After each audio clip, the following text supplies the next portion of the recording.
ما تعاوديش تشريهم بثمن غالي. هاد الشمعه بودر اللي كتشوفيني كنصاوبها غادي تصاوبيها بوحديتك وباقل تكلفه.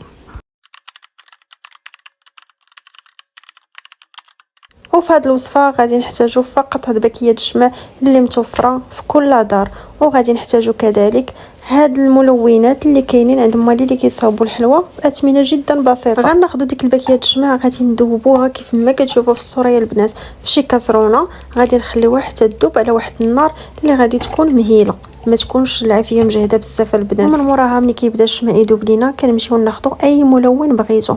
انا هنايا اختاريت اللون الاصفر.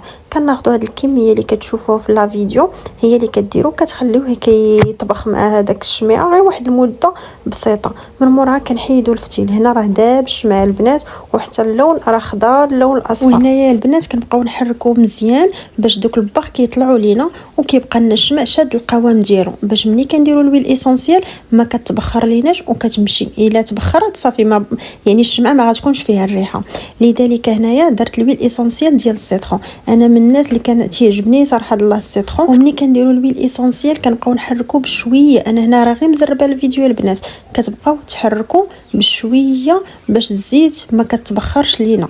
هنايا داك الفتيل اللي شاط ليا هو غنخبيه باش نخدم به، نفس الفتيل كتخبيوها البنات. من مور هاد العمليه ضروري كناخذوا داك الشمع كنكبوه في شي اناء، ممكن يكون زلافه طبسيل اي الاناء دابا ما كيهمش، اللي كيهم هو ينشف لينا داك الشمع ويبقى شاد راسو. ولا بغيتوه يسر بكم دغيا دخلوه للفريكو. من بعد ما كينشف لينا مزيان البنات وكنتاكدوا بانه ولا قاصح كنشدوه كنقطعوه دي مورسو كيف ما كتشوفوا معايا في لا فيديو.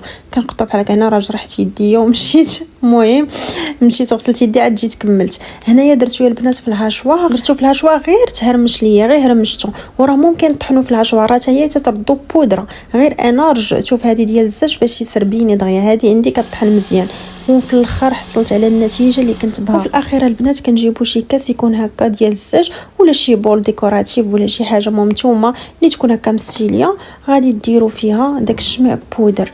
وهكا كنكونوا حصلنا على واحد البودره اللي خطيره يا البنات اللي كتباع بالثمن غالي. وسيروا سولوا عليهم تكوني صوبتيها في دارك باقل مجهود. صافي هنا داك الفتيل هو اللي ركبت فيه كيف ما كتشوفونا كنقادو. عوض ما تمشي تشريها بثمن غالي ممكن تقديها غير في دارك باقل مجهود واقل ثمن. فريمون يا البنات كاينه فيها واحد الريحه كتحمق ما كرهتكمش تشموها كاملين، سورتو هي كتحرق. وباش نزيد نعزز الريحه حيت انا كنموت على السيترون زدت هنا قطيرات درتهم يا البنات ما حدها كتحرق وما حدها كترخي واحد الريحه ما كرهتكمش كي قلت لكم كاملين تشموها. شوفوا غير كيفاش خرجت، كتخرج نقيه ومستيليه وفيها ريحه كتحمق. شعليها في لي طواليت، شعليها بيت النعاس، شعليها في الصالون.